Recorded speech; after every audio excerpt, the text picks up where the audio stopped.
Saudações, queridos e queridas! Está no ar mais um Ranamaro J-League com todas as novidades e informações do melhor campeonato de clubes da Ásia. Aqui você ouvinte ficará por dentro de tudo o que rola no campeonato japonês. Galerinha, resumão completado da J1, J2 e também da J3. Como sempre, você está na companhia de Elias Fallers, Barbudinho Alegria na apresentação. Comentários dele, o mito Mr. Thiago Henrique Cruz. Tudo bem com você, meu irmãozinho? Salve, salve Elias, bom dia, boa tarde, boa noite a todos nossos queridos ouvintes. Estamos aí em mais um Ranamaro J-League, com mais um resumo de tudo que aconteceu nas últimas 2 semanas. Sim, senhor Thiagão. Antes de destrincharmos a 10ª e a 11ª rodada, você tem um pequeno aviso sobre o Yokohama FC que nós deixamos escapulir da última vez? Exatamente, Elias. Uma pequena erratinha do nosso último programa, né? Lembrando que esse, Elias, esse já é o Ranamaro de número 240 já, tá? Então realmente já estamos aí rumo ao episódio 250. E na rodada passada, né, que nós falamos sobre as rodadas número 8 e número 9, a gente, claro, que ficou mais no assunto do momento, que era a saída do Zago da equipe do Kashima Antlers, né? Mas, né, na mesma rodada, na rodada número 8, né, já tinha acontecido uma troca de técnica, ou seja, o Zago não foi o primeiro treinador a cair na J-League 2021, tá? Mas sim, o primeiro a cair foi o Shimotaira, tá? O ex-treinador do Yokohama FC, que, bem, como a gente já sabe, né, o Yokohama FC está em uma temporada muito complicada, muitas derrotas, o Shimotaira não conseguiu nenhuma vitória na liga nessa temporada 2021, o Shimotaira que já estava na equipe do Yokohama FC desde a temporada passada, mas com os resultados ruins, no final da rodada número 8, na derrota de 3-0 para os Sanfrecce Hiroshima, o Shimotaira acabou perdendo o seu cargo de treinador, e no lugar dele, Elias, veio aí um conhecido agora treinador, mas já conhecido ex-jogador da própria equipe do Yokohama FC, o Tomonobu Harakawa, ele que é ex-defensor da equipe do Yokohama FC, que pendurou as chuteiras em 2010 e desde 2015 já fazia parte da comissão técnica como treinador adjunto, trabalhou na base e agora, desde a rodada número 9, ele já é o atual treinador da equipe do Yokohama FC. No entanto, meu querido amigo Elias Fires, a vida do Harakawa não vai ser tão fácil assim, né? De lá pra cá já passou algumas rodadas, mas a única vitória que o novo treinador do Yokohama conseguiu para a equipe aconteceu agora no meio dessa semana, que foi a vitória de 2-0 em cima do Kashiwa Reysol, mas no caso não é pela J-League e sim pela Luvan Cup, né? Então, ainda no campeonato japonês, o Yokohama FC continua a sua sina de não conseguir vitórias. Lembrando que o nosso querido Harakawa jogou no FC entre 2003 e 2010, ou seja, ele jogou com o Kazu e agora treina o Kazu, né? Olha só, é verdade, né? Bem lembrado. Vai acontecer muito de qualquer treinador que se aposentou, né, dos anos 2000 pra cá e for o treinador do Yokohama FC, pode com certeza ter jogado com o Kazu. Elias, pra gente destrinchar rapidamente esse assunto do Yokohama FC, que é uma equipe que a gente gosta bastante, tá numa temporada muito difícil, cada vez mais já estou me... Como é que é, Elias? Como é que é aquela frase quando você já não tá... Não é questão de esperança, você tá meio que se acostumando com a ideia. Já tem um termo certo pra isso, mas já tá desacorçoado. Exatamente. Com o fato de talvez a permanência do nosso KMFC seja um pouquinho mais complicado, né? A equipe ainda não funciona tão bem, mas a dica é, Elias, a dica não, né? A pergunta é, né? Isso é culpa do Shimotaira ou realmente é o ano que não tá se encaixando, na sua opinião, pro KMFC? Não, realmente o ano não tá se encaixando, porque é praticamente o mesmo elenco do ano passado que teve um certo sucesso, né, Thiagão? Uhum. Pelo menos conseguiu ganhar, inclusive boas partidas, jogando bem, vencendo bem.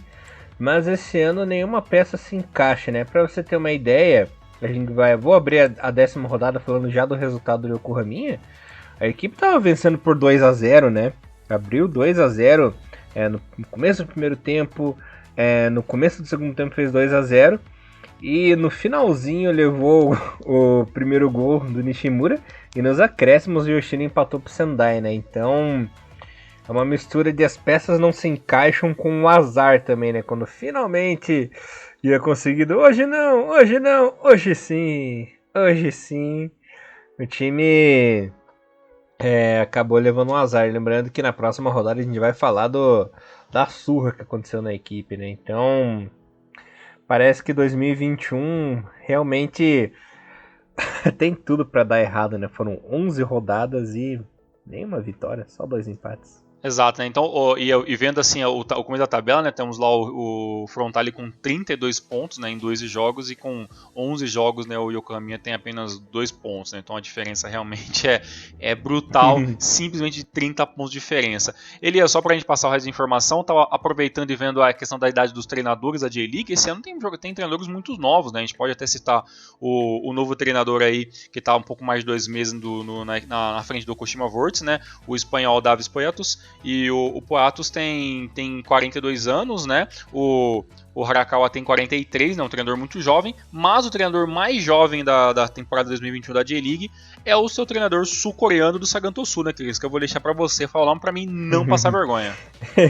Kim Myung-hui. Olha aí, ele que já tá na equipe já, com praticamente 2 anos, né? Um ano e 11 meses pelas minhas contas, com contrato até o final da temporada 2021 para começo de 2022, e é provável que se depender dessa temporada incrível que está se formando até então pro Saganto Sul em vários aspectos, né? Tem tudo aí pro treinador sul-coreano ter uma longa vida no futebol japonês. Elias, mas sem mais demoras, sem mais erratas, lembrando que todos os nossos queridos ouvintes podem ouvir no Maru tanto pelo nosso canal no YouTube, quanto por todos os agregadores de podcast e também nas ondas da rádio Mirai. Direto para a J-League agora, Elias, vamos falar um pouquinho sobre a rodada número 10 e rodada número 11. Só lembrando, Tiagão, que o nosso querido Kim Myung-hui, ele é aquele famoso Korean Heritage, né, que são os sul-coreanos, de família sul-coreana, né, os imigrantes sul-coreanos que nasceram no Japão. Então, é o mesmo caso que acontece com o Chon-se, com o Lita Danari, né, que chegou a servir a seleção japonesa, né? Uhum. Ele que tem a descendência sul-coreana, né, sangue sul-coreano, mas nasceu no Japão. É meio complicado de explicar, mas é filho de imigrantes, né? Entendi. Sul-coreanos. Recentemente eu li alguma coisa, talvez eu vou chutar, mas eu acho que eu estava assistindo aquele programa do Fronteiras Invisíveis do Futebol, da Central 3, que até eles fizeram um programa sobre a J-League já, e se eu não me engano eles chegaram a comentar alguma coisa sobre isso, ou eu vi talvez algum programa falando sobre Coreia do Sul, alguma coisa também do Futuras Invisíveis, que é um excelentíssimo podcast de história para quem gosta, recomendo obviamente, e eles falaram sobre isso. A minha dúvida é, Elias, mas a gente pode falar meio que por cima, tá? A gente vai até abrindo aspas, também a gente pode falar alguma coisa que não esteja 100% correta, né? Mas o estrangeiro, o sul-coreano que nasce no Japão, mas é filho estrangeiro, mas ele é considerado japonês, ou ele escolhe, ou ele tem dupla nacionalidade? Você sabe mais ou menos um pouquinho sobre isso, Elias? Ele pode escolher, né? Ele pode escolher. Assim, mas se eu não me engano, tem que fazer a cidadania japonesa, né? Ele não nasce com a cidadania japonesa, né? Entendi. Bem, entendeu? Pra gente não espanar mais, não falar uma besteira, fica pra vocês aí darem uma pesquisadinha por conta própria, que com certeza tem muita coisa na internet explicando isso. Mas é alguma coisa assim, eu não tenho 100% de certeza, mas é alguma coisa assim. Exatamente. Jogamos simples para não errar os toques fáceis, meu querido amigo Elias. Verdade. Lembrando que os maiores craques da seleção da Coreia do Norte, né, são japoneses, né? O An Yong-hak e o Chon-se, né? Exatamente. E para quem não conhece, a história do Chon-se é incrível, vale a pena dar uma pesquisadinha também. Vocês vão adorar. Galerinha, 10ª rodada, os resultados foram os seguintes. Sapporo perdeu em casa pro Yokohama Marinos de bobeira, 3-1. Essa equipe de Sapporo aprontou nesse jogo. Yokohama FC e Vegalto ficaram 2-2. Yokohama aprontando também. Tokushima perdeu em casa pro Kashima. Só o Tokushima perdeu pro Kashima. Avispa 1, Tokyo 0. Oita 0, Reysol 1. Belmar e Kobe não passaram do 0. Frontale 1, Hiroshima 1. Nagoya 1, Saga 2. Cereço 1, Urawa 0. E Gambinha e Shimizu ficaram no 0-0. Tiagão, alguma coisinha importante que você queira falar da rodada 10? Fico aí como meu destaque dessa rodada número 10, o jogo entre Nagoya Grampus jogando em casa, tomando de 2-1 da equipe do Saganto Sul, gol do Hayashi e do Sakai, ambos no primeiro tempo. No segundo tempo ali o Inagaki deu uma diminuída. Esse jogo foi bem interessante, tinha tudo para, na teoria, né, a equipe do Nagoya vencer essa partida, até porque o Nagoya é uma das equipes que estão lutando atrás do líder Frontale, né, mas, né, talvez uma das equipes mais sensação da temporada 2021 é obviamente a equipe do Saganto Sul, que jogou muito bem, tá, enfrentou, fez as faltas na hora que era necessário, tomou alguns cartões, segurou o jogo no finalzinho do primeiro tempo, que foi um momento muito importante, quanto após, né, o primeiro gol e correndo ali um pouquinho mais para cá dos 30, 35 minutos, o Nagoya dominou melhor o meio campo, teve um pouquinho mais de chances, mas a equipe do Sagan conseguiu segurar, depois acabou fazendo o segundo gol ainda no finalzinho do primeiro tempo,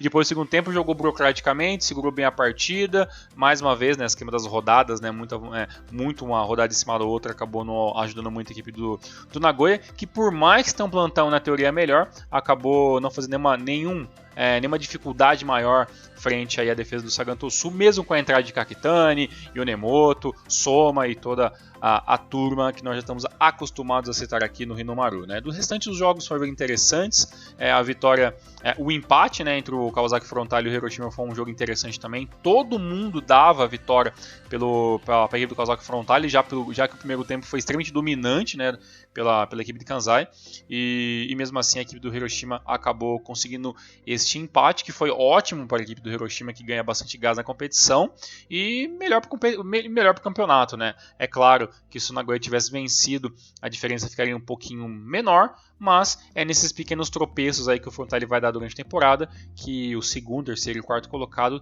tem que tentar aproveitar e fazer o seu dever de casa, né? E também um jogo interessante que eu acabei vendo também foi a vitória do Yokohama F Marinos em cima do Sapporo, que é mais uma equipe que tem uma temporada, olha, de se esquecer de ruim. E você não desiste do Nagoya Grand Prix? Não desista. Pra mim é o campeão moral 2021. Junto com o Cereço. Tá certo. É só você mesmo. Indo pra rodada 11 aqui, só lembrando que já teve um jogo lá em março, né, dessa rodada, que foi a vitória do Frontale pro Cereço, né, aquele jogo que o Kubo e os meninos deram show, mas acabaram perdendo. Exato. Os nossos amigos de Nuyasha, né? Como que era a piada mesmo, que já até esqueci de novo já? Era o Inui Yasha e o Kagawa Gomi. Kagawa Gomi, esse é o casalzinho aí, né? O casalzinho. O Sr. Hinomaru, né? E o senhor Hinomaru. Exato. Cara, essa piada faz sentido nenhum, cara. A gente tava conversando no WhatsApp, eu, Elias e o Bom Tempo, e do nada veio esse negócio aí de Nuyasha aí Kagawame aí, então a gente entrou numa pilha de rir disso. E foi ali uma madrugada muito louca do nosso grupo do WhatsApp, exatamente. Um dia a gente gostaria de fazer um grupo com várias pessoas, pra gente poder estar compartilhando essa besteira. Se acharem interessante isso, deixe nos comentários que a gente pode estar falando sobre isso. E Elias, já que a gente falou sobre o Cereço, uma coisa que foi interessante lembrar, que os treinadores brasileiros, né, que lá estão, né, o Lever Cup e o Nelson Batista, eles meio que encabeçam a lista de treinadores mais velhos, né? No caso, o Nelson Batista já está na casa dos 70 anos já, né? Tem 70 anos completados, e o Lever Cup tem 68, se me engano, logo faz 69, se eu não estou muito errado na questão das datas aí. Então, os únicos dois treinadores brasileiros, né, são também os treinadores mais experientes, vamos dizer assim, da temporada 2021 do campeonato japonês. Quem vê pensa que o nosso grupo é gigantesco, né? Tem 3 pessoas. Exatamente. Elias, já que nós estamos falando aí sobre as rodadas e tudo mais, já gostaria de encaixar e saber sua opinião sobre o novo, velho trabalho do Sr. Leverkusen. Pra você, tá ok? Tá bacana? É aquilo que você esperava? Mais ou menos? Como é que tá a sua expectativa sobre isso aí? Eu vou ser sincero com você, Tiagão. Tá melhor do que eu esperava. Eu achei que ia ser muito burocrático, né? Aquele futebolzinho mequetrefe, manjado do nosso querido Leverkusen, né? Mas ele tá me surpreendendo, tá sabendo domar. Inclusive, o Kubo, em 300 mil anos, titular, metendo gol, né? 5 gols já no campeonato. Tanto o Kubo quanto o Levir estão me surpreendendo, que são 2 velhinhos assim que eu não botava fé nenhuma para essa temporada. Eu até acreditava, Elias, que o trabalho do Nelsinho, por ser já um treinador que já está um pouco mais acostumado com, digamos, nos últimos tempos mais acostumado, né? O Levir entrou e saiu muitas vezes, né? Foi e voltou muitas vezes. Mas no caso desse trabalho do Nelsinho, que é um pouco mais extenso, eu botava um pouquinho mais de fé. Mas admito que no caso do Leverkusen também, eu concordo com você. Eu esperava um pouquinho menos, mas está mostrando pelo menos que a equipe tem sim a qualidade, que todo mundo esperava, e que o Levir também tem aquela mão de técnico que consegue trabalhar com jogadores mais experientes, né, mesclando isso muito bem.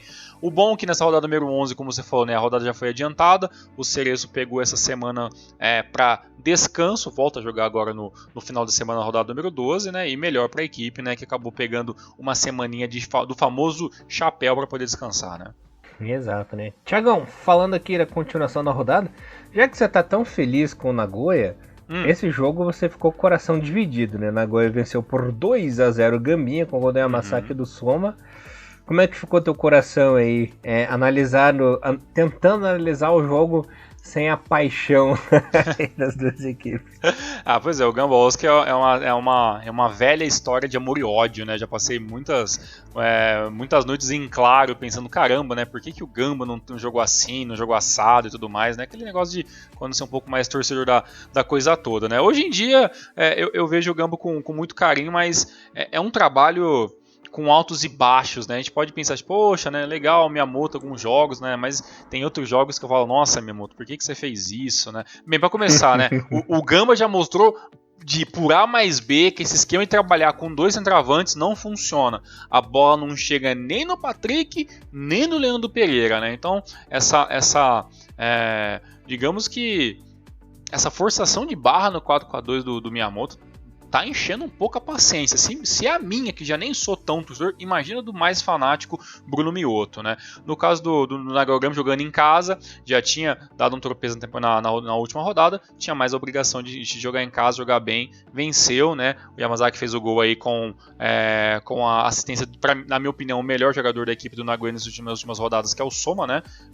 No primeiro gol. Logo no comecinho do segundo tempo, 55, o Soma fez o seu gol, dessa vez com a assistência do Yoshida, e aí com esse 2-0 o Gamba, que já tinha jogado um primeiro tempo muito pragmático, acaba tendo um segundo tempo ainda mais pragmático, e as mudanças sinceramente acabaram não funcionando, né? Esse jogo ainda a equipe entrou meio que teoricamente com a equipe que seria com força total, né? Com Onossi, Miura, Kenchoji, né? O Sami, Ideguchi, Kurata e toda a turma lá na frente, e mesmo assim o jogo acabou ficando mais ou menos na mão fácil da equipe do Nagoya Grampus. Então essa foi a visão geral. Eu estava até dando uma olhadinha, Elias, sobre questão de algumas estatísticas, né, a mais para o campeonato japonês, e um que eu achei que é muito interessante, Elias, é o seguinte, né, as equipes que até então, né, dessas 11, 12 rodadas completas, as equipes que têm a melhor e a pior posse de bola, tanto jogando em casa como jogando fora,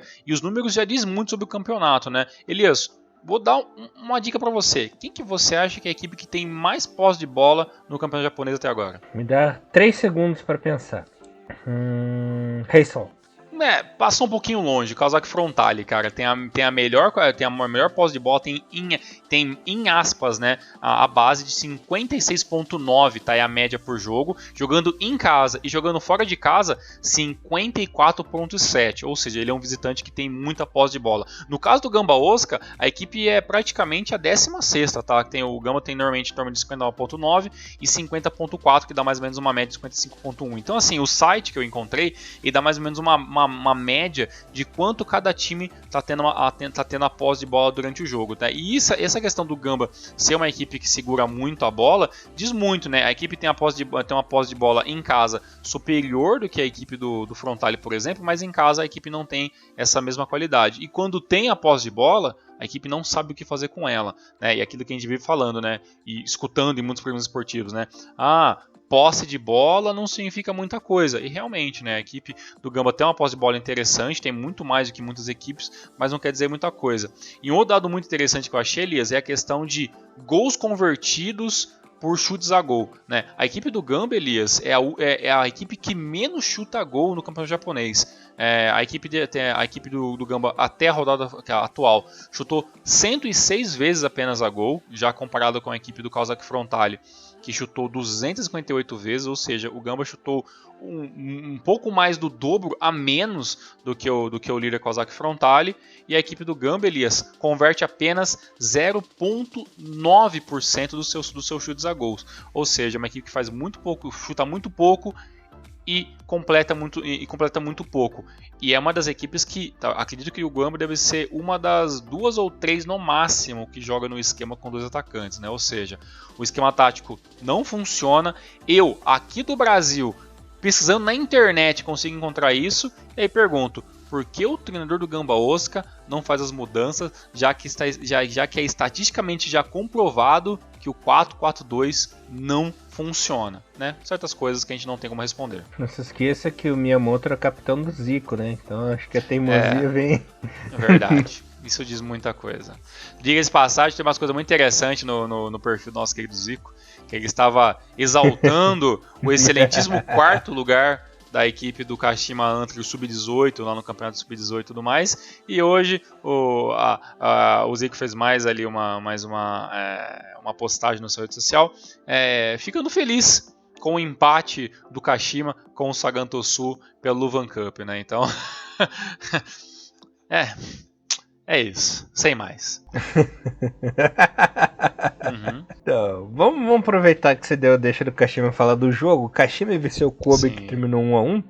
Furuhashi abriu o placar pro Kobe. E o Edinha, aos trancos e barrancos aí, fez o gol de empate. O gol meio cagado que o nosso querido goleiro Maekawa acabou frangando, né? Aceitando.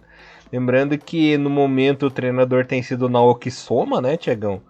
Mas eu não tô vendo tanta diferença assim do time do Soma pro time do nosso querido Zago, né? O time continua meio dormindo, daquele jeitinho. Não sei se o Soma ainda tá tentando entender essa equipe, ou se os jogadores estão tentando pegar o jeito do Soma, né?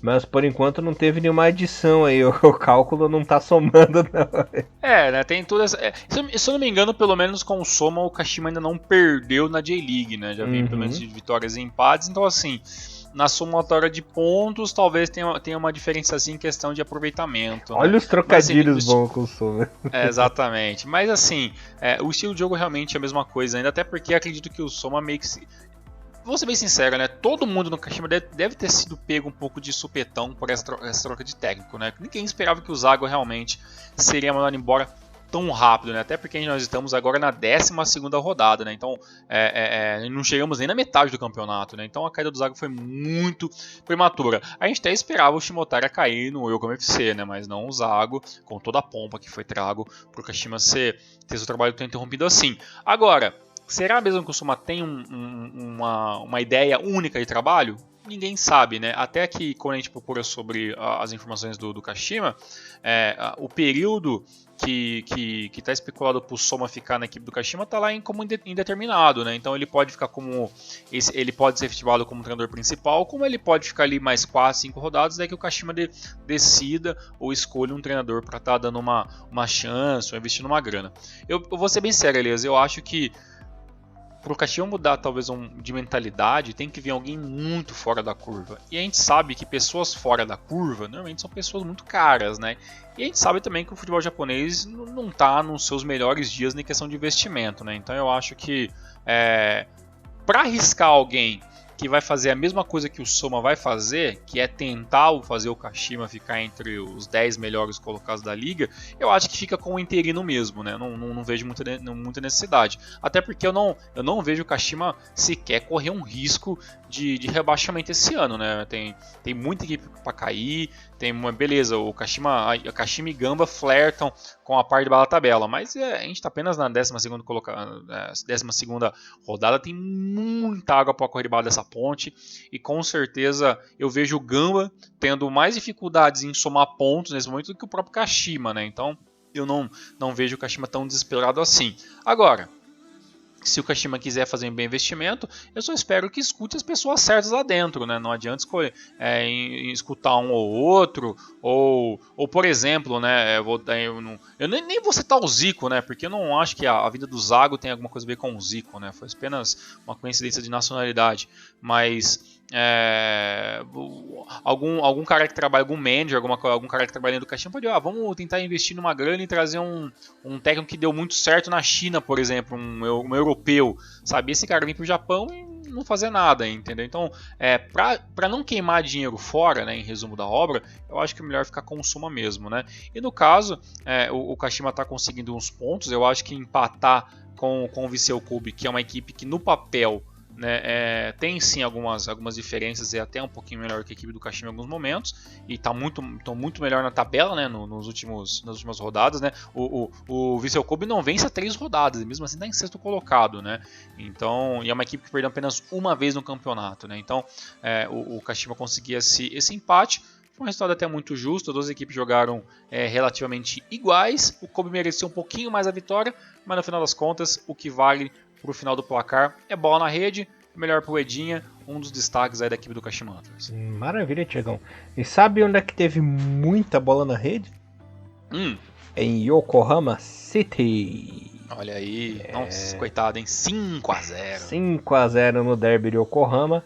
Marcos Júnior abriu o placar de pênalti, num pênalti idiota, numa cagada do nosso querido Hakamata, né? Ficou com cara de idiota olhando depois que fez a lambança. Um double do Onaiwu, né?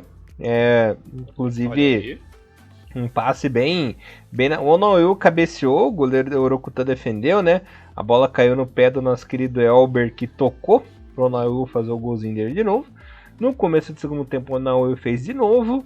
Dazon Maeda fez o golzinho dele, naquela famosa perninha esticada, né, Tiagão? Lançamento ali pra área, ele esticou a perninha. E o Léo Ceará fez o 5º. E, nossa, o Corraminha levou gol de tudo que é jeito, né? Completamente rendido no jogo, não jogou bem. E é isso, não tem muito o que me alongar, né? Sobre os comentários do Corraminha.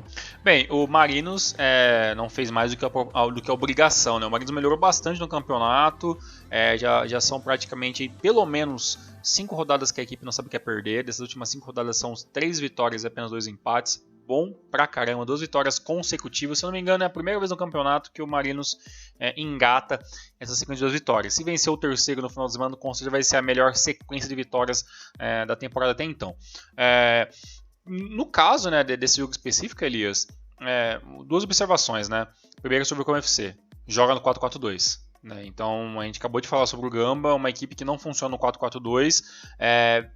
Gente, por que vocês acham que o Como FC, entendeu, funcionaria, sabe? Tudo bem que são jogadores diferentes, é uma ideia diferente. Eu até acho que em alguns momentos a equipe do Yokohama trabalha muito legal pelas pontas, né, e tudo mais ali com o Ogawa e o Matsu. Com as devidas proporções, são jogadores muito inferiores do que os jogadores do Gamba Osaka, mas com características únicas, mas realmente não funcionou. A equipe do Marinos, né, que é do Poteskoglou, uma equipe muito ofensiva. Em alguns momentos a equipe saiu jogar, Elias, ele a gente pode dizer que é um 4-5-1 que vira rapidamente um 4-3-3, né? E aí quando você vê já tá com Maeda, Onaiwu e Elber na frente, né? Então realmente é um ataque com muita gente, né? Vou ser bem sério com você, Elias, eu acho que o Onaiwu vai ser sempre uma eterna promessa, tá? Das últimas temporadas pra cá, eu não acho que o Onaiwu seja esse cara que vai despontar. Até, seria legal, ele tem uma história interessante, um cara novo. J-Leaguer, né? Mas ele realmente é um J-Leaguer e tudo mais. Beleza, o cara veio lá do Jeff, essa história bacana e tudo mais. Renofa, né, 22 gols numa temporada, legal pra caramba isso aí, mas, né, infelizmente é isso, né. O Ado Onaiwu acabou ficando pelo caminho aí, e ele é um banco, né, e nem é um banco de luxo, mas pros trabalhos do Marinos ele vem funcionando de maneira bem decente, né. Dando uma olhadinha aqui, Elias, na questão de finalizações, né, aquilo que eu falei, né, a equipe do Yokohama FC é um pouquinho melhor que o Gamba Osaka, né, chutou 135 vezes no campeonato até então, né, tem mais ou menos aí uma média de 5.2 gols, né, em tantas finalizações, mas mesmo assim a equipe do Yokohama FC é apenas a antepenúltima equipe aí que menos chuta gol, né, e menos, obviamente, completa esses gols, né. E só para indicar a vocês que uma posição acima, né, da equipe do Yokohama FC tá a equipe do Kashima, né, chutando 219 chutes a gol, né, perdão, e completando apenas 5,5%, né? Então realmente a gente começa a ver essas estatísticas de futebol, a gente começa a ver que isso em campo começa realmente a se mostrar muito bem, né? E só para vocês terem uma noção, porque falar sobre isso, sobre todos os times, ser um pouco chato, mas o líder dessa tabela como um todo é a própria equipe do Kawasaki Frontale, né? Que tem 30 gols no campeonato até então e tem uma porcentagem de 11,6 gols feitos. Então você sai de um Gamba, né, que faz 0,9 para um Kawasaki Frontale que completa 5,6% dos seus chutes a gols, né? Então realmente a diferença é muito grande para a equipe que está no começo da tabela, para a equipe que está lá na parte de baixo. Realmente é um verdadeiro abismo, né, Thiagão? Sim, exatamente, infelizmente. Mr. Tiaguito, o Sagan aprontou de novo. Olha aí, mais uma vez. Olha, ganhou fora de casa na Ajinomoto Stadium 2-1 para cima do Tóquio. Sakai abriu o placar, o Higuchi fez o segundo golzinho e o Marishishi, segundo os narradores da Globo da Copa 2014, né, Marishishi de cabeça diminuiu, mas não deu. Sagan 2-1 fora de casa. O Sagan que tá em terceiro já, rapaz. Tá jogando bem, tá fazendo aquilo que pode. Entre um tropeço e outro, tudo bem que, né, que a tabelinha do Sagan já não é perfeita, né? A equipe já tem 3 derrotas já e tudo mais. Mas mesmo assim ainda é uma equipe que toma muito poucos gols. Já não é a melhor defesa do campeonato. A melhor defesa do campeonato, já vou adiantar para vocês, que é a equipe do Nagoya Grampus, apenas 3 gols tomados. Mas o Sagan tem apenas 5 gols tomados e fez um gol a mais. Comparado com a equipe do Nagoya Grampus, né? Tem 17 gols feitos na temporada de 2021. Jogo muito decente, impôs bem o ritmo de jogo. Acho que isso é meio padrão, né? Não sei se nós temos ouvintes muito fãs do futebol do FC Tóquio, mas o FC Tóquio é aquela equipe muito 880, né, Elias? Quando eles conseguem impor o seu ritmo de jogo, normalmente a equipe do FC Tóquio ou faz o primeiro gol, né, ou simplesmente vence a partida, né? Mas quando a equipe não consegue impor o seu ritmo de jogo, muitas vezes a equipe acaba sendo meio que devorada, né, do ataque para a defesa, né? Isso aconteceu há 3 rodadas atrás, quando a equipe jogou contra o líder, tomou de 4-2, né? Na última rodada, na penúltima rodada, né, a equipe não conseguiu impor o seu estilo de futebol em cima da Avispa, acabou perdendo por 1-0, né? E agora, mais uma vez, acabou não conseguindo se impor em campo e mesmo jogando em casa, né, acabou perdendo aí para a equipe do Sagantosu. E eu nem acho que a equipe do Sagantosu seja muito superior ao elenco do FC Tóquio, muito pelo contrário, o elenco do FC Tóquio para muitas equipes do futebol japonês tem nomes muito interessantes, né? Tem jogadores de renome, tem jogadores rodados que já jogaram em várias equipes do futebol japonês, então assim, não tem bobos, né, na equipe do Yokohama FC, né? Mas assim, eu vejo como um investimento que talvez já esteja meio que dando, sabe, aquela velha história, né, Elias? É a equipe que talvez a gente não consegue mais extrair muito mais coisa, né? Meio que o trabalho que deu uma estagnada, né? Eu vejo um pouco isso aí do nosso queridíssimo, né, Kenta Hasegawa, aí, um treinador aí de muita história no futebol japonês. Mas, infelizmente, assim como ele teve outros trabalhos também em outros times do futebol japonês, como o Gamba Osaka, etc., de equipes que ele conseguiu um bom trabalho interessante, mas chegou uma hora que ele já não conseguia mais extrair o melhor de todos os seus jogadores, e é assim que eu vejo essa temporada começa a perder um pouco o brilho, né, da equipe do Yokohama FC. A única persona não grata nessa equipe do Tóquio aí é o nosso querido Keigo Higashi, né? O pessoal quer o couro dele. Verdade, né? Poxa, Keigo Higashi aí, que já chegou a quase flertar com seleção, quase, a gente pode dizer assim, quase flertar assim, já quase flertou alguma coisinha assim, mas acabou perdendo meio cedo, mas ele vem sendo camisa 10 aí, talvez por falta de opção, mas vem sendo camisa 10 aí daqui do FC Tóquio durante muitos anos. Mas tem nomes muito bons aí, como a gente pode ter. Tem o Diego Oliveira, tem o Leandro, da Hilton. Tem jogadores muito interessantes aí, com certeza jogarem em outras equipes. Como diria aquele que... Exato. Coitado. Coitado. Eu tive que fazer isso. Horrível. Foi o momento certo, né? Tiagão, sabe quem quase flertou com a vitória finalmente, mas tomou no fiambre, pra variar? Quem? O nosso querido Tegura Mori. Eita, tá difícil, hein? Que furada, Tegura Mori, que furada.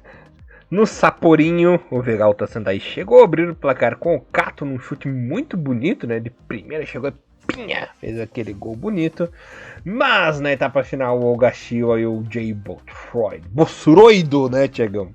Deram números finais aí na partida. E a equipe do Sendaizinho se deu mal novamente, né, Tiagão? Parece que o Tegura Mori continua com a sua mãos e pés de pântano e cabeça de pântano também, né? Por ironia do destino, quem fez o gol de cabeça foi o Bothroyd. Exatamente. Para não dizer que a equipe do Vega Sendai não tem uma vitória no campeonato, ele tem na temporada 2021, né? Mais na Lovan Cup, né? Uma vitória aí no meio de semana aí. No comecinho da semana passada, por 1-0 em cima dos Hiroshima, né? Só contando aqui, ó, só para contar todos os jogos mesmo, tá? De 2021, tá? Então, quer ver? São 1, 2, 3, 4, 5, 6, 7, 8, 9, 10 derrotas no campeonato comum, na J-League como um todo, né? Tanto a J-League como a Luvan Cup, que é o campeonato que está rolando adjacente ao campeonato japonês, né? Então, realmente, o campeonato, né, do Tegura Mori realmente não está muito funcionando. Olha, a diferença, eu acho, só que o Tegura Mori ele aceitou esse projeto sabendo das dificuldades, aqui que ele não foi lá sem saber onde ele estava pisando, né? E acho também que o Vegalta Sendai fez já essa contratação meio para ver o que o Tegura Mori consegue fazer a médio prazo, né? Talvez eu não vejo ele sendo mandado embora, até porque ele é um nome interessante, né? Ele é um cara midiático, a gente pode dizer assim. Mas o trabalho realmente não funciona. A sorte do Tegura Mori é que ele está numa equipe de muito menos expressão, porque se fosse uma equipe que talvez tivesse uma cobrança um pouco maior, com certeza o Tegura Mori já tinha sido mandado embora. Mas bem, o Vegalta Sendai é uma equipe, claro, que tem uma história interessante, já fugiu de muitos rebaixamentos, o campeonato é muito longo ainda, mas assim como o Yokohama FC, a gente começa a ver o buraco ficando cada vez mais lá embaixo, né? Então, se não me engano, eu acho que é as únicas duas equipes que não venceram o campeonato, né? O Yokohama FC e o Vegalta Sendai. O Vegalta Sendai tem uma rodada a menos, né? Que todos, né? Tem 10 rodadas, tem apenas 3 pontos, 3 empates e 7 derrotas. Realmente um campeonato difícil de a gente pensar em uma coisa um pouquinho melhor que isso. Complicado, né? 10, 11 jogos, né? E não ganhou nenhum ainda. Muita coisa, né? E perdeu para a equipe do Sapporo, perdeu maiusculamente para a equipe do Sapporo, que também não tá lá grandes coisas, né? O Sapporo que vinha de derrota, empate, derrota, né? Na rodada 10, e agora consegue uma vitória interessante, e seria muito inteligente da equipe do Sapporo fazer de tudo para ser um adversário chato, né? Já que vai enfrentar a equipe do Shonan, que vai jogar em casa na próxima rodada, e talvez vencer a equipe do Shonan, porque a equipe que vencer essa consegue talvez uma gordurinha muito melhor, aí consegue até pular algumas posições, dependendo aí do 13º e 12º colocado, né? O Shonan vai falar uma equipe daqui a pouco, uma equipe um pouquinho mais chata para se perder, né? Uma equipe que não anda perdendo muito, mas vem empatando bastante coisa, mas de qualquer maneira, 14º, 15º, a parte de baixo da J-League está realmente muito acirrada. Tiagão, e o Expresso Amarelo fez mais uma vítima, né? Numa vitória cachapante aí, um massacre, o Rei Sol meteu 5 e o Vortis fez apenas um golzinho, lembrando que era 30 minutos do primeiro tempo, já estava 3-0, né, com o gol do Goya, Esaka, sempre ele, Yoshihashi. Na etapa final, Nakama e o Goya de novo, né, anotando um double na partida, fizeram 5 gols, e o Miyashiro já no finalzinho da partida diminuiu, mas já era tarde, né? Tava complicada aí a situação do Tokushima. Tokushima que está confortável, inclusive na frente do Rei Sol, né? Tokushima tem 14 pontinhos aí com 12 jogos. O Rei Sol tem 13, mas tem 11 partidas, né? Lembrando que a equipe do Vortis é um daqueles times que já tem 12 rodadas, né? Pois é, o que meio que quebrou muitas pernas, né, da equipe do Cachoeira Rei Sol foi aquele começo de temporada, né? Dando uma olhadinha rapidamente aqui, a equipe do Cachoeira Rei Sol começou a temporada 2021 com derrota, né? Acabou perdendo o jogo fora de casa para a equipe do Cereço, né, na primeira rodada. Depois conseguiu uma vitória em cima do Shonan Bellmare e depois veio uma sequência de 4 derrotas consecutivas, né? Isso deixou o Cachoeira Rei Sol lá embaixo da tabela, e aí a equipe foi melhorando gradativamente, né, e foi conseguindo seus pontos, e conseguiu essa vitória que realmente foi muito interessante. Eu gostaria muito de saber como o Cachoeira Rei Sol vai lidar com os dois campeonatos, né, porque o Rei Sol ele sabe que tem uma equipe interessante, mas sabe que está longe de ser uma equipe competitiva na questão J-League, né, para ganhar campeonato. Então, as Copas e a Copa da Liga, né, e os outros campeonatos, o Rei Sol sempre tenta dar aquele gásinho um pouco a mais, né, mas eu gostaria de saber como, principalmente a Luvan Cup, né, que é o primeiro campeonato que está acontecendo, como é que o Cachoeira Rei Sol vai estar levando essas duas competições. Pelo lado, né, do nosso adversário, né, o Vortis ele fez um negócio interessante, né, ele conseguiu uma gordura inicial, né, conseguiu subir de posições, ficar até entre os 10 primeiros colocados, e aí nas últimas rodadas foi tomando algumas piabas aí, e essa gordurinha ela vai meio que se esgotando, né, então provavelmente a gente vê, né, nas últimas 5 rodadas são 2 vitórias e 3 derrotas, né, então o Tokushima, a última vez que a vitória dele foi em cima do Cereço, né, uma vitória por 2-1, uma excelentíssima vitória do Tokushima em cima do Cereço. E depois veio derrota para a equipe do Kashima e agora essa derrota para a equipe do Cachoeira Rei Sol. E na próxima rodada vem pedreira por aí, né? Jogando em casa, a equipe do Sagantosu vai acabar enfrentando a equipe do Kashima Vortis, que vai ter que tirar a coelho da cartola para conseguir frear essa boa equipe da temporada 2021 da equipe do Sagantosu. No caso do Cachoeira Rei Sol, um adversário relativamente fácil para engatar aí uma quarta vitória consecutiva, né? A equipe do Nelson Batista enfrenta fora de casa a equipe do Vigota Sendai em busca da sua primeira vitória de 2021. Lembrando que a equipe do Cachoeira Rei Sol já tem 4 vitórias, dessas 4 vitórias, 3 foram conseguidas nesses últimos 3 jogos consecutivamente. Maravilha, Mr. Thiago Recruz. E no clássico da naninha, né, Thiagão, dos times sonolentos, Shimizu e Shonan Bellmare. O Bellmare, hein? Dessa vez não perdeu, né? Shimizu e Bellmare ficaram no 1-1 com gols de cabeça. Quem fez o gol da equipe do Shimizu foi o Thiago Santana. E o Wellington no finalzinho ali do segundo tempo, empatou para os visitantes. Lembrando que o Bellmare está fazendo sua gordurinha, né? São 11 pontos em 11 rodadas. E a equipe do Shimizu tem exatamente a mesma coisa. Só que no caso do Shimizu, ele tem menos 4 de saldo e o Bellmare tem menos 2. Pois é, no momento eles são o 15º e 16º e são, teoricamente, as primeiras equipes na linha de frente de quem está tentando sair do rebaixamento, né? Então, assim, a temporada 2021 tá em 15º e 16º não significa ter muita paz, né, na J-League, né? Assim, Elias, sinceramente, eu não gosto do futebol exercido pela equipe do Shimizu. A gente até discutiu um pouquinho isso, até, se não me engano, até na prévia da temporada 2021. O bom tempo acreditava que a equipe do Shimizu fosse fazer uma boa temporada, ou pelo menos uma temporada melhor que 2020, né? Eu tô um pouco cético com isso. Até então, nem eu nem ele estão acertando muito nesse prognóstico, né? A equipe do Shimizu vem de 3 vitórias consecutivas, mas já faz um bom tempo que a equipe do Shimizu não sabe o que é vencer no campeonato. A equipe do Shonan é aquilo, né? Uma equipe chata para se derrotar, uma equipe que vem empatando bastante em casa, né? Já são as 5 empates da temporada, e na verdade as duas equipes têm números muito iguais, né? Ambos têm apenas 2 vitórias, 5 empates e 4 derrotas, né? Mas são duas equipes que realmente não encantam muito, né? Então realmente foi um jogo até um pouquinho de comadre, né? Até um joguinho um pouquinho lento, então foi um joguinho até um pouquinho difícil de assistir, já que o primeiro tempo acabou em 0-0 e os gols só saíram na segunda etapa, né? Então, né, vamos aguardar para o que Shonan e Shimizu, né, vão fazer na rodada que vem, né? Lembrando que a equipe do Shonan enfrenta o Sapporo, né, jogando em casa, acabei já citando isso, e o Shimizu enfrenta o Oita, né, a Tartaruguinhas, que está desesperada na 18ª colocação. A tartaruguinha do Super Mario. Maravilha, Mr. Thiago em Cruz. Falando em tartaruguinha, justamente do jogo que nós iremos falar, né? Entre Urawa e a tartaruguinha. Urawa acabou vencendo por 3-2 de virada, né? Lembrando que foi o jogo das viradas, porque o nosso querido Daigo Nishi é um jogador que eu gosto muito, né? Nishi, você sabe que sou muito fã dele. Tem seus 34 aninhos, mas por mim, tava na seleção até hoje. Caramba! Tô zoando, né? Não, mas eu gosto muito dele. O Matida ainda virou para a equipe do Oita no primeiro tempo, né? Aos 24 e aos 41.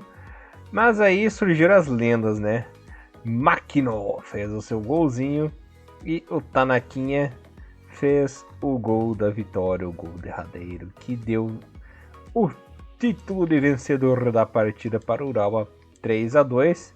Foi um susto, né? Mas deu certo para a equipe do Urawa. Lembrando que o Daigo Nishi fez o gol mais bonito da partida. Pegou a bola de primeira e catapimba, né? Sem chance pro goleiro. Quase nem puxei sardinha pro Lazarentinho nos meus comentários. Muito bom. O Daigo Nishi, se eu não me engano, o primeiro gol da temporada 2021 dele, né? Ele já tinha dado uma assistência já. Então, assim, um jogador, como você falou, veterano. Com belíssimas passagens pelo Kashima. Já teve também duas temporadas muito boas pela equipe do Vissel Kobe, né? Pra mim, o Vissel Kobe foi um vacilo ter deixado o Daigo Nishi sair ali da sua equipe, mas melhor para a equipe do Ural Reds. O Ural Elias, na minha opinião, ganhou essa partida no peso da camisa, né? Então isso são pouquíssimos jogos na J-League que nós vemos que a camisa pesa em alguns momentos, né? A equipe do Oita teve um excelentíssimo primeiro tempo, né? Conseguindo fazer a virada aos 24 e 41 e segurando muito bem o jogo até em torno dos 59, 65 minutos, mais ou menos por aí. A equipe do Oita fez as modificações rápidas e até então estava segurando pelo menos um empate, talvez seria ali o resultado mais justo, né, pelos torcedores da equipe do 8-30. Mas, Elias, o Makino foi lá, fez o seu gol muito interessante, e aí a equipe acabou não se enroscou na rede, né? Exatamente, se enroscou na rede, fez lá as suas presepadas dignas do nosso querido Makino, e que vai deixar uma relativa saudade da seleção, um jogador bem interessante também. Mas no final das contas, a pressão que o Ural impôs no finalzinho do segundo tempo acabou sendo consagrada ali com o gol, né? O Oita se assustou com o gol do Makino, essa grande verdade. Jogando em casa, mesmo sem muita torcida, a equipe do Ural foi lá e pressionou o que tinha que ser feito, a camisa acabou pesando e o gol acabou saindo, né? Então é melhor para a equipe do Ural Reds, né? O espanhol começa a trabalhar um pouco mais do jeito dele, né? Que a gente começa a ver o Urawa aos poucos com uma outra ideia de futebol, né? O Urawa também é uma equipe que joga também no 4-5-1, que vira um 4-4-2, como o Toiko Sugimoto, né? Principalmente. Ainda as minhas críticas para essa equipe do Urawa é muito para a sua dupla ofensiva, né? Sem Kuroki, claramente a equipe se vira nos 30, né? O Kuroki já voltou a jogar e tudo mais, mas está no banco, entra muito no segundo tempo, e realmente não é muito difícil você ver na equipe do Urawa Reds os dois atacantes sendo normalmente substituídos na segunda etapa, né? Então a equipe do Urawa Reds não tem um atacante para jogar um tempo inteiro, né? Então realmente para 2022 eu acho que a reformulação da equipe do Urawa tem que começar desde já. Pela equipe do 8-30, né, a gente sabe, né, o Oitinha também, assim como o Sapporo e outras equipes, diminuíram investimentos, a equipe se manteram, perderam algumas chaves interessantes e a equipe acabou caindo naquele famoso ostracismo, e a equipe do Oita vai ter que se virar agora para sair disso, né? Esse 18º, essa 18ª colocação não é à toa, né? Vendo rapidamente aqui, Elias, pelo menos as últimas 5 partidas que o Oita disputou, as 5 foram derrotas consecutivas, né? E na verdade, o Oita já está perdendo, Elias, há 7 rodadas consecutivas. A equipe do último ponto que o Oita fez foi no empate em 1-1 com a equipe do FC Tokyo no dia 14/3, ou seja, já faz mais de um mês que o Oitas só sabe o que é perder, tirando a Luvan Cup, que acabou vencendo ali o Tokushima, mas bem, a Luvan Cup, né, acaba não dando pontuação para a liga principal, né? Esse casco da tartaruguinha aí não tá duro não, né? Então assim, talvez sempre vai acabar escapando aquele que for mais esperto, né? Nesse momento o Oita não está sendo mais esperto. O próximo jogo vai enfrentar o Shimizu, né? Como eu acabei já citando no jogo do Shimizu. E o Urawa Reds tem tudo para conseguir ali uma vitória, mas vai ter um jogo muito duro contra o Avispa Thiagão. E o Avispa Thiagão que ferrou mais uma vítima na J-League, Thiagão. O Thiagão tá feliz, né? O time dele representado muito bem. Dessa vez a vítima da vez foi o Sanfrecce Hiroshima. Perdeu em casa, né? Numa infelicidade de Sasaki, a bola desviou nele e abriu o placar do jogo. O Higashi empatou para a equipe do Hiroshima, mas o Mae num golaço, né? Lá, estilo... Foi o Rodrigues no Uruguai, da Copa de 2002, lá, que deu aquele shortinho. O Rodrigues, né? Rodrigues, exatamente ele. Foi lá, Rodrigues deu a vitória para a equipe do Avispa Thiagão, que ferrou mais um na J-League e agora tem seus 16 pontinhos em 12 rodadas. Tá com uma gordurinha bacana. Pois é, né? E o mais engraçado é que a equipe do Avispa Fukuoka tem 4 vitórias na temporada e essas últimas 2 foram nesses últimos 2 jogos consecutivos. E vencendo 2 bobos, né? Então, assim, o Avispa ganha em cima de time que tá jogando como bobo, né? Ganhou do UFC Tokyo, que nós não sabemos o que é na temporada na verdade, a gente não sabe há muito tempo que o Yokohama FC quer na J-League, né? Porque não luta não consegue lutar por ACL mais, não consegue lutar por campeonato, né, não cai e é isso, né? E agora venceu, né, o Sanfrecce Hiroshima, que é aquela equipe que nós deixamos uma incógnita gigante, né, na nossa preview. A gente não sabe o que esperar dessa equipe do Sanfrecce Hiroshima. E por que eu falo isso? Porque há 4 rodadas atrás, o Sanfrecce Hiroshima trucidou, né, a equipe do Yokohama FC jogando muito bem, 3-0, né? Tudo bem, a equipe do Yokohama FC é uma equipe que tá lá embaixo, mas jogando muito bem, envolvendo muito legal, pô, beleza. Agora acho que o Hiroshima vai começar a ascender no campeonato, né? Pô, 7ª colocação, a equipe subiu e tudo mais. Aí perdeu duas rodadas consecutivas, empatou a última com a equipe do Frontale, que é um baita resultado, e agora perde para a Avispa Fukuoka. Então, assim, se tiver um jogo hoje, Sanfrecce Hiroshima e FC Tokyo, meu amigo, coloca no 0x0, que são 2 equipes que não sabem o que querem no campeonato, né? Então melhor para a Avispa Fukuoka e pior para o 7º colocado, que tinha sim a obrigação de vencer a equipe que acabou de subir da 2ª divisão. Thiagão, tá complicada a vida também, né? Você vê que tudo que a gente falou no preview meio que tá acontecendo, inclusive os famosos times meio termo, né, que não dá pra saber, não dá pra ter uma previsão, né, do que acontecer, e a nossa bolinha de cristal tá bem afiadinha, hein? Exatamente, pra algumas coisas estamos acertando, algumas felizmente e outras infelizmente. E aí, chegando, deixa eu passar pra galerinha aqui a classificação rapidinha em artilharia. No momento temos o Frontale como líder, com 32 pontos, seguidos do Nagoya Grampus com 29. Lembrando que as equipes estão equivalentes já, porque tanto o Nagoya como o Frontale já tem 12 partidas. E o nosso querido Sagan Tosso também com 12 partidas em terceiro com 23. Times que fecham o bloco ACL, né? Só para vocês verem como está disputado esse bloco da ACL. O Yokohama Marinos está ali com 10 jogos e 21 pontos em quarto, e o Cereço em quinto com 20 pontos, com 12 jogos, e o Kobe em sexto com 20 pontos e 11 jogos. Né? Então tá todo mundo próximo ali da equipe do Sagan Tosso, né? Na parte de baixo da tabela já começa a ter aquela distanciazinha, né? O Shimizu tá em 16º fora da zona nesse momento com 11 partidas e 11 pontinhos. Aí tem o Gamba que tá devendo metade do campeonato, né, Thiagão? Só 7 partidas aí e 6 pontinhos. Tem muito que recuperar ainda. 18º o Oita com 10 jogos e 5 pontos. 11º o Sendai.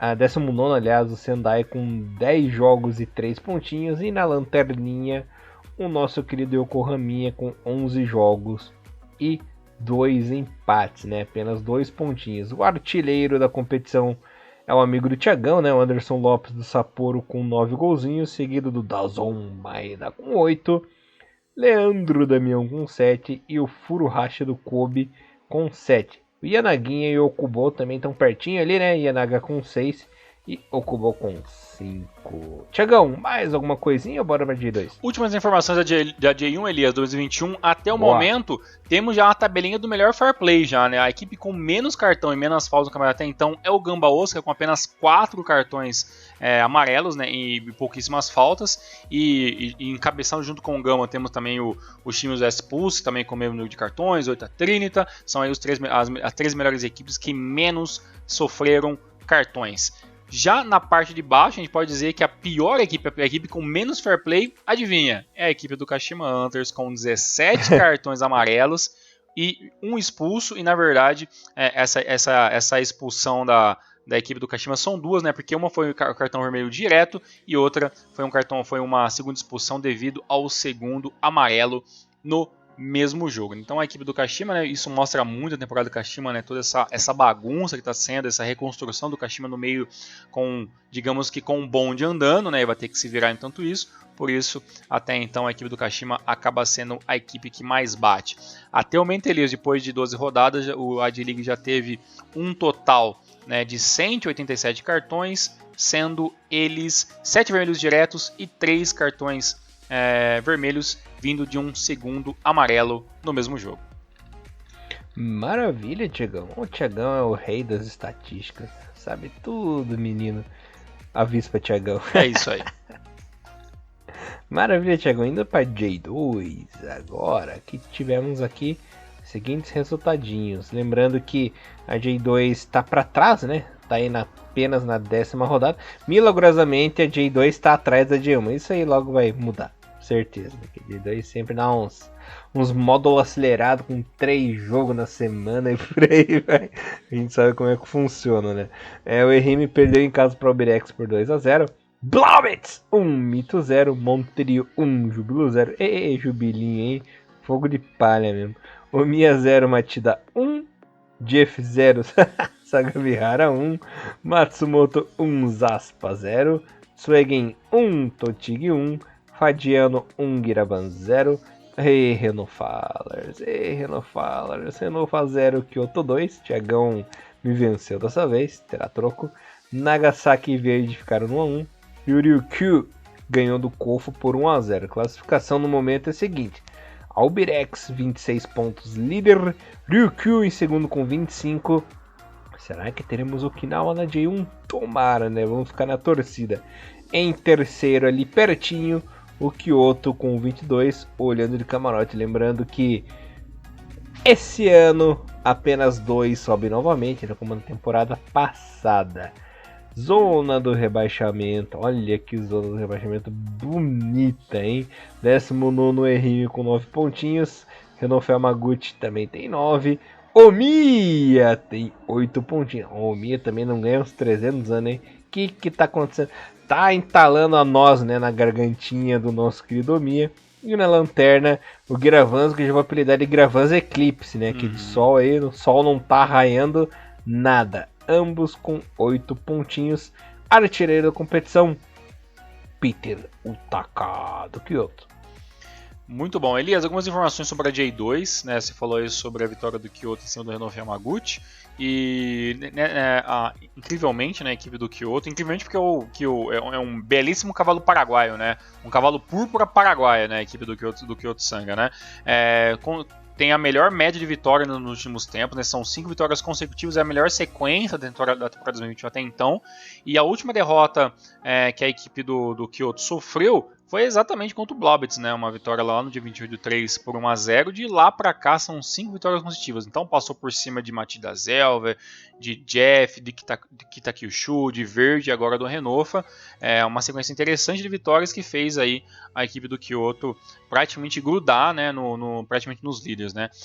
Onde espero muito, né, que a equipe de Okinawa consiga se manter nessa mesma balada, né? Apesar que a diferença é de 3 pontos para o Kyoto e que assim continue, até mesmo, né, se o Albirex vacilar e o Ryukyu vencer na mesma rodada, a gente pode até ter uma troca de líderes. Até então, a melhor defesa do campeonato segue do Ryukyu, apenas 6 gols tomados, e o melhor ataque da competição é da equipe do Júbilo Iwata, 19 gols feitos, né? Mas a questão do Júbilo, ele faz muito gols, mas é uma das piores defesas, né? A equipe do Júbilo já tomou 16. A pior defesa do campeonato até então, se meus olhos aqui não estão errados, é infelizmente da equipe do Verde, né? Já tomou 22 gols nessa temporada. E um negócio muito maluco, Elias, é o seguinte, são os números de gols tomados e gols feitos do Fabiano Kayama, né? Que fez 7 gols e tomou 7, um saldo de 0. E a equipe do Jeff, né, que fez apenas 7 golzinhos e já tomou 9. Né? Então a gente vê ali algumas diferenças muito grandes, né, de uma equipe para outra. Né? E só para não ficar incompleto, o líder Alberax Negata já tem 26 gols, né, na competição, tomou apenas 7. E o Ryukyu, como eu falei, é a melhor defesa e já tem 15 gols feitos, né? Então essas aí são as melhores equipes e as piores, né, nos quesitos ali de gols e defesas do campeonato até o momento, mas como o Elias falou, a J-League é longa, vai chegar uma hora que vai ter 2 rodadas no meio da semana, vai passar rapidamente, até porque a J2 aí tem 30 e cacetadas aí de rodadas, então tem muita coisa para acontecer durante esse ano. Muita equipe vai nos iludir, Elias. Pode ficar cegado que muita equipe vai iludir isso. E eu acho, Elias, que não vou achar estranho não se aparecer o Matida Zelv aí numa terceira colocação aí, porque o Matida com 3 vitórias consecutivas também é uma equipe aí com uma excelentíssima ascensão no momento. É só no jogo, se você quer ver o Kyoto da J1, só você não falar na hora do jogo. Né? É verdade, que isso nunca dá certo. É o gritinho da zica. Né? Sim, quando você acha que vou fazer um gol, eu falo, gol, e aí eu chuto pra fora. Pra quem não sabe, galera, esse é um grito tradicional do Thiagão quando ele vai atacar no videogame. Que tá na cara que vai fazer o gol. Que quando ele pensa, não, vou fazer o gol, certeza vai fazer o gol, ele dá esse gritinho e faz merda. Bem por aí mesmo. Ai, temos que jogar qualquer dia desse, faz tempo que a gente não joga, né? Nunca dá tempo, essa vida de adulto é uma desgraça. Exato. Tiagão, fogo. Indo pra J3 aqui, meu irmãozinho, tivemos os resultadinhos da sexta rodada, que foram os seguintes. O Azul Claro e o Fudiedo ficaram no 1x1, Gainari 1, Kamatamare 0, Imabari e Yokohamiya ficaram no 1x1, Kagoshima 1, Tegebaharu 0, Fukushima United e Gula Murioka tiveram o jogo adiado, né? Não jogaram nessa rodada. Kataler 1, Gifu 0, Hiroasu Kumamoto 2, Fangraure Hachinohe 2. Esse jogo do Hiroasu que foi um vacilo, né? A equipe estava vencendo por 2-0 no primeiro tempo, né? Com a Sakawa e o Iwashita. Depois, na etapa final, Kamigata diminuiu. E aos 48 da etapa final, o Maruoka foi lá e fez o gol do empate, né? Para alegria e delírio dos jogadores e da torcida do Fangraure. Pois é, realmente mais um vacilinho aí do Kumamoto que poderia sim sair com essa vitória. Por enquanto tudo ainda muito próximo, né? O líder com 13 pontos, né? O Tegevaru com 10, né? E aí tem o Roscomoto com 9 logo em quinto colocado. Ainda realmente o campeonato tá tudo muito embolado ainda, não tem muito como a gente tá prevendo o que vai acontecer. Já na parte de baixo, né, a gente tem as únicas 2 equipes zeradas, né, e o Kamatamare tem 5 derrotas consecutivas, ou seja, já perdeu todos os jogos até então, né, já tá vermelho em todos os quesitos, né, já é a pior defesa do campeonato com 11 gols tomados, né, a melhor defesa do GIF com apenas 2 gols tomados até então, e fez apenas 2, né, então a equipe do Kamatamare Sanuki tem não só a pior defesa, mas também o pior ataque junto, né, com o nosso queridíssimo, né, Yokohama Sport and Culture Club, que também não venceu até então, mas esse pelo menos já conseguiu alguns pontinhos, né, então, enquanto o último colocado está zerado com 0 pontos, o Yokohama tem 3 pontinhos, justo desses 3 últimos empates que ele conseguiu entre no meio das rodadas, mas tem uma equipe também que não sabe o que é vencer 2021. Né? Na parte de cima da tabela eu acho que vai ser interessante, a parte de baixo eu acho que cada vez mais a gente meio que vai já imaginando que algumas equipes vão meio que jogar o campeonato de qualquer maneira, não tem muita expectativa de muita coisa, então eu acho que não vai mudar muita coisa a parte de baixo, né? Mas, né, enquanto a gente não tiver o sistema de rebaixamento, A J3 segue aquele esqueminha que nós já discutimos aqui muitas vezes. Elias, eu não sei você, eu por enquanto não tenho um favorito ainda pelo acesso e muito menos pelo campeonato. Eu acho que tá tudo muito embolado na parte de cima da tabela ainda. J3 sempre emboladinha, né? Sempre um mistério do que pode acontecer. Também não vou botar minha mão no fogo por enquanto, né? Vamos esperar naquela funiladinha, né, Thiagão? Tiver um pouquinho mais da metade do campeonato ocorrendo. Aí poderemos opinar, mas só digo uma coisa, pelo jeito o Kamatamare Sanuki vai sofrer essa temporada, sim, né? Sabemos que não tem rebaixamento esse ano novamente, né? Mas não venceu nada, né? 5 jogos, 5 derrotas, a coisa tá feia pro pessoal desse Sanuki. E lembrando que o líder atual por enquanto é o Kataler Toyama com 13 pontinhos, seguido do Gulamurioka em segundo com 11, né? Estariam subindo nesse momento. Aí tem o pelotão que já tá encostandinho, né? Gifu terceiro 10, Tegevaharu com 10 também, apesar da derrota. O Urasu Kumamoto vacilou, né? Ficou com aí 9 pontinhos. Poderia ter subido para 11, podia estar na terceira colocação ali, né, Tiagão? Mais bem colocado. Não ficaria em segundo por causa do saldo de gols, mas já estaria melhorzinho, né? Mas fazer o que, né? Urasu Kumamoto e Pipoca, eles são irmãos gêmeos. Né? Exatamente. E só para informar nossos queridos ouvintes, né? Tem J-League já nesse final de semana, né? Rodada número 12. E também, até um joguinho vai acontecer um pouco antes disso, na madrugada dessa quinta-feira, se eu não estiver completamente maluco, exatamente no dia 29, vai ter o jogo às 3 horas da manhã, né? E o jogo dos líderes, né? Vai ter aí o Nagoya Grampus recebendo a equipe do Kawasaki Frontale, né? O jogo vai acontecer às 3 horas da manhã e no final de semana acontece toda a rodada número 12 e tem jogos muito interessantes, né? Vamos ter o derby de Osaka, né? Entre Cereço e Gamba, né? Vamos ter também um jogo bem interessante entre Marinos e o Okama FC, né? O Marinos lutando para participar da tabela, né? Aí, e diversos outros jogos aí também que vai ser igualmente bem legal da gente estar acompanhando. Lembrando que exatamente esta rodada número 12 teremos a maioria dos jogos acontecendo ou sábado ou domingo, no horário das 2 horas da manhã, mas também teremos jogos às 3, às 4 e às 5 horas da manhã. Então dá uma olhadinha aí nos horários, os jogos que melhor lhe interessar e assista a J-League neste final de semana e também essa semana, esse meio de semana que vai ter o jogo do líder. Lembrando que esse jogo do líder vai ser um adiantamento da rodada 22. Maravilha, Tiagão. Mais alguma coisinha que tu queria falar? Seria só isso. Espero que todo mundo esteja bem, tenha aí uma ótima semana. Segue para você também, meu querido amigo Elias Fallers, e nos vemos semana que vem. É isso aí, Tiagão. Muito obrigado por mais um Renomaru. Voltamos na semana que vem. Galerinha, um abraço e Renomaru! Levando o melhor futebol japonês pra vocês na semana que vem. Valeu! Valeu, forte abraço, fique com Deus. Tchau, tchau. Sayonara!